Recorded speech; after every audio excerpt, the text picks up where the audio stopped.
মেজান হাইলে ion চট্টগ্রামের ঐতিহ্যবাহী খাবার আজকে খেতে গিয়েছিলাম। আমার কাছে চট্টগ্রামের ঐতিহ্যবাহী মেজান আসলে খেতে কেমন লেগেছে আজকে পুরো ভিডিওর মাধ্যমে কিন্তু তোমাদের সাথে শেয়ার করব। হ্যালো, আসসালামু আলাইকুম, this is Rumi and welcome to Rumi Lifestyle. আজকে দুপুরে লাঞ্চ করার জন্য সবাই মিলে রেডি হয়ে কিন্তু রওনা দিয়ে দিলাম। আজকে প্রথমবার আমার দুই মাকে একসাথে নিয়ে রিক্সায় করে কিন্তু বাইরে বের হয়েছি। আমার এই ভিডিওটা যারা দেখছো ছোট্ট এই বেবিটাকে দেখে কিন্তু অবশ্যই মাশাআল্লাহ বলে দিবে।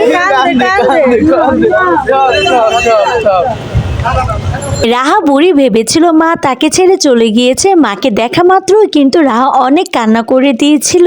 যাই হোক, এইদিকে আমি কথা বলতে বলতে কিন্তু চলে আসলাম মেজান হাইলে আয়ন চট্টগ্রামের ঐতিহ্যবাহী খাবার রেস্টুরেন্টের ভিতরে ঢুকেই দেখি চট্টগ্রামের ঐতিহ্যবাহী কি কি খাবার পাওয়া যায় সেগুলোর কিন্তু চারপাশে খাবারের নাম লিখে রেখেছে। আমার কাছে কিন্তু ওনাদের রেস্টুরেন্টের ডেকোরেশন দেখে অনেক ভালো লেগেছিল। আমি কিন্তু মেনু কার্ডে দেখছিলাম কি কি অর্ডার করা যায়। একজনের মেজানের সেট মেনু আমি অর্ডার করেছিলাম আর বাকিরা কিন্তু মেজানের হালাবোনা সেট মেনু অর্ডার করেছিল। আমার মেয়ে কিন্তু দাঁত পড়ে যাওয়াতে একদমই টেনশনে পড়ে গিয়েছে কিভাবে সে মেজানের গরুর মাংস খাবে। এদিকে আমার ছোট বোনটা ফিরনি নিয়ে নিজে তো ঠিক মতো খাচ্ছে না, কাউকে খেতেও দিচ্ছে না, কি যে একটা অবস্থা করছে। মাটির বাসনে কিন্তু গরম গরম ভাত চলে এসেছে আর গরম ভাত দেখে কিন্তু আমার পেটের ভিতরে দ্বিগুণ ক্ষুধা বেড়ে গেছে। আমাদের সবার সকালে বাসায় নাস্তা খাওয়ার পরে কিন্তু আর তেমন কিছুই খাওয়া হয়নি, এর জন্য হয়তোবা আজকে আমাদের সবার ক্ষুধা একটু বেশি লেগে গেছে। মাটির জিনিসপত্রে তারা খাবারগুলো কিন্তু সার্ভ করে থাকে, এই জিনিসটা দেখে কিন্তু আমার আরো বেশি ভালো লেগে গেছে। গরম গরম মেজানের ঝাল গরুর মাংস ভুনা কিন্তু চলে এসেছে।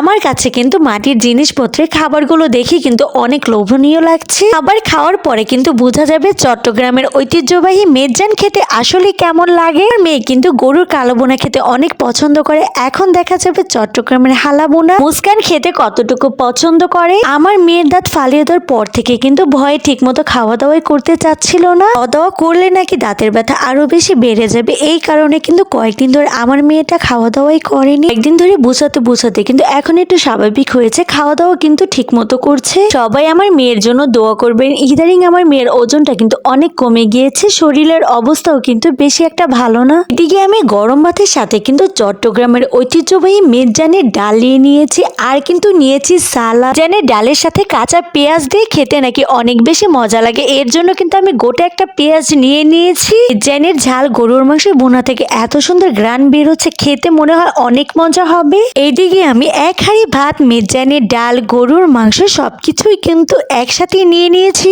আমার এক হাঁড়ি ভাত খাওয়া দেখি কিছু মানুষ এই ভিডিওটা দেখে বলবে আপনি এত বেশি ভাত খান। তাদের সম্পর্কে কিছু কথা বলতে চাই। ভাইরে ভাই, এত ভাত খাওয়ার কারণে কিন্তু আমি দিনে দিনে এত ময়দার বস্তা হচ্ছি। জানি না কেন ইদানিং আমার ভাত খেতে কিন্তু অনেক বেশি ভালো লাগে, এর জন্য কিন্তু আমার ওজনটা অনেক বেশি বেড়ে গেছে। জানি না এত ওজন আমি কিভাবে কমাবো। যাই হোক, আগে খেয়ে নেই, বাকিটা পরে দেখা যাবে। এর বেলায় ভয়েস ওভার দেওয়ার সময় কিন্তু মেজানের ডাল আর গরম গরম ভাত দেখে কিন্তু আমার আবারও খেতে ইচ্ছে করছিল। সত্যি কথা বলতে আমার কাছে কিন্তু চট্টগ্রামের ঐতিহ্যবাহী মেজানের ডাল, গরুর মাংস বোনা, ওদের প্রত্যেকটা খাবার কিন্তু আমার কাছে অনেক বেশি মজা লেগেছিল। এক বছর আগেও কিন্তু আমি মেজানের গরুর মাংস বোনা খেয়েছিলাম, তখন আর ভিডিও করতাম না। যাই হোক আজকে ভিডিওর মাধ্যমে কিন্তু আমি সবার সাথেই শেয়ার করছি। আর এইদিকে আমার ভাইয়ের বউ হাড্ডি খাওয়া নিয়ে কিন্তু যুদ্ধ করা শুরু করে দিয়েছে। আজকে কিন্তু ভিডিওটা এই পর্যন্তই শেষ। Thanks for watching. আল্লাহ হাফেজ, বাই বাই।